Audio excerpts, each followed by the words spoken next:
A British Foreign Secretary meeting their counterpart from another country is normally an occasion that comes with a press release and a photo opportunity. And if the visiting minister comes from a country at war or with a controversial human rights record, there will usually be plenty of media interest. But when David Lammy met the Israeli Foreign Minister in London this week, it was done in secret. And it would have remained a secret had it not been for a story based on multiple sources in the Middle East Eye. The visit by Gideon Saar had been planned for March but did not go ahead after Israel ripped up the ceasefire agreement it had with Hamas and renewed its assault on Gaza. And his meeting with David Lammy comes just a week after the UK Labour government criticised the Israeli government for deporting 2 Labour MPs. So you can see why Labour might have wanted to keep the meeting quiet. But that doesn't explain why the British press, even after the meeting was revealed in the Middle East Eye, decided to turn a blind eye. Well, that's the question reporter Peter Oborne has tackled in his latest column for the Middle East Eye. So he says, why did UK media ignore Lammy's secret meeting with Israeli Foreign Minister? To tell me the answer, I'm now joined by Peter Oborne. Peter, thank you so much for joining us again on the show. I suppose before we get to the media question, can we just start by asking you for a bit more background? What do we know about this meeting between David Lammy and Israeli Foreign Minister Gideon Saar? We still don't know very much because there's been when I last looked, there was no press release, no announcement, no briefing, certainly not on the record from the British Foreign Office. As quite often happens, and this is a significant feature in the reporting of the Gaza war. There's been more about it in the Israeli press, which is more interested in much more curious about what's going on. Even the official, even pro-war Israeli press, you'll get more about what's happening. And so they say there was a talk about Iran, I think about the nuclear situation there, which is another matter of vast consequence, which you would have thought that any energetic British foreign correspondent or foreign reporter would want to get their teeth into. So we don't know really what happened. We now know that there was a meeting with the shadow foreign secretary and Mr. Saar, Priti Patel, and I think he had a meeting with the Board of Deputies, which was reported by the BBC, which is another BBC shambles, I'm afraid, having sort of gone along with the matter about Mr. Saar's visit, then reported that the meeting with the Board of Deputies took place in Tel Aviv or Jerusalem. And the BBC, I think, has had to correct itself on that matter. But so we don't know really what was discussed, and we do know though that this, as you say, is a matter of momentous significance. There's the collective punishment going on in Gaza, the total cutting off of humanitarian aid. Wouldn't you have thought that they wanted to know how Mr. Saar wanted to justify that and what Mr. Lammy felt about it? He must be outraged, appalled at this collective punishment, this war crime which is going on in Gaza at the moment. You would have thought. There are so many questions about the belligerent status taken by Israel towards Iran, and are we going to go into what could easily turn into World War III? But no, the British newspapers were happy to allow the Saar visit to take place as if there'd been a D-notice about it, and there wasn't a D-notice as far as I know, but they knew that they must have known that he was here, but they were happy to go along with the Foreign Office idea that this is a private visit. When the Guardian, which is the one mainstream British paper, which actually went off and followed it, they were told by the Foreign Office, it's a private visit. It's so private that that it's not a private visit. It's not friends and family. That would have been a different thing.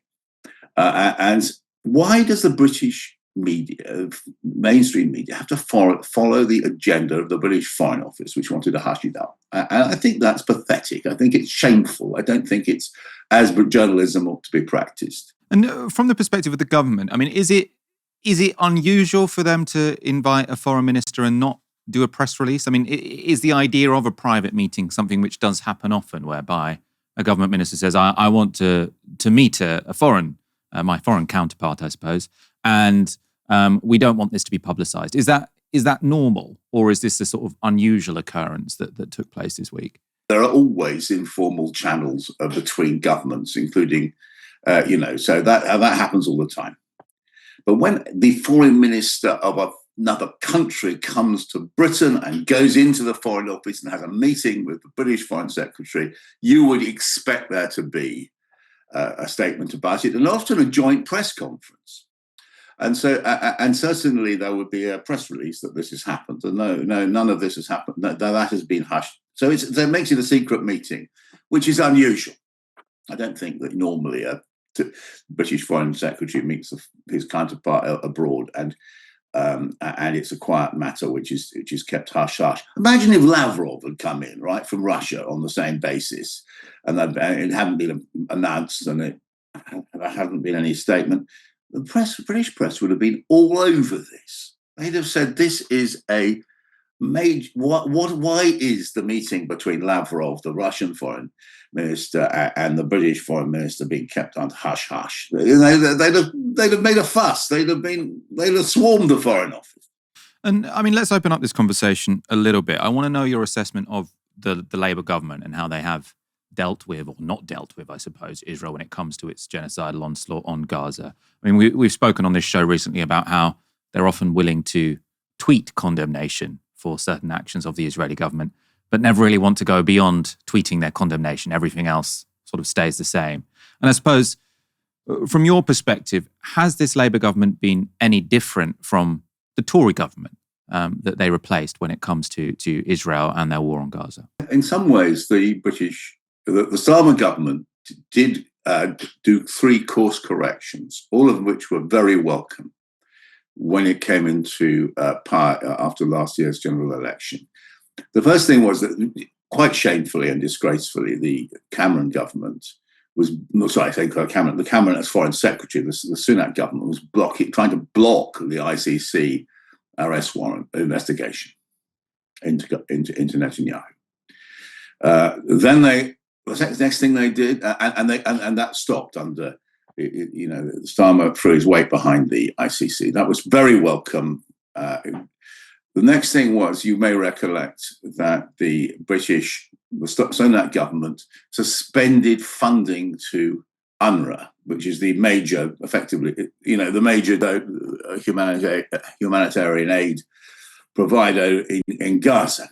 Quite disgracefully, really shamefully, the Sunak government had ended funding. It's been reawakened by Starmer. And finally, on the matter of arms sales, which at last, citing fears about international humanitarian law, which is the polite term for war crimes, is the British government suspended a very small number of the Starmer government of arms contracts. And so they did 3 things. But what they haven't done is haven't gone further. I mean, at the moment, what is happening now in Gaza is collective punishment and the starvation, what looks like the starvation now of the Palestinian people. You hear this rather decorous clubland language. We condemn it. We're looking for better. But Britain, there are amazing things that Britain can do. This is a war crime. We could now say, right, we're suspending all arms sales. We're going to look at sanctions, and we don't get any of that. We get basically a slightly sniffy tolerance of what Israel is doing in Gaza now. What is your analysis of what Israel is doing in Gaza now? Obviously, there was a brief ceasefire. We now seem to be back to sort of a full-scale onslaught. I mean, one of my concerns is that sort of the world's media attention is on Donald Trump's constant press conferences, and that maybe means that Netanyahu thinks he has a bit more leeway to sort of carry out his maximalist aims, which was to essentially clear Gaza of Palestinians. I mean, what do you think is going on at the moment? Well, I think it's right from the start of this.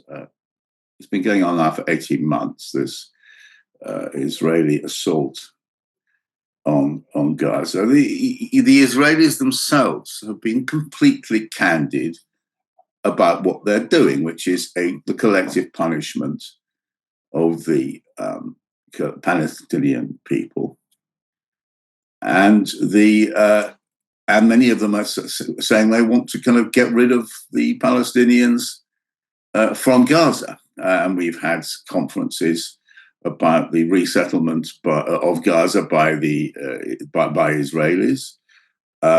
And we're now having the ethnic cleansing of large parts of Gaza, which is a tiny place the size of East London, and the people are being kicked out of areas and moved into smaller areas. And so that, and this is this is the this is the continued attack and forcing out of people into smaller and smaller areas. There's lots of evidence and that they want actually to get them out into Sinai or into sort of get into other countries. This is ethnic cleansing. It's a war crime, and that is what they want to do. And I think we just have to. That's judging by the statements made by senior Israelis.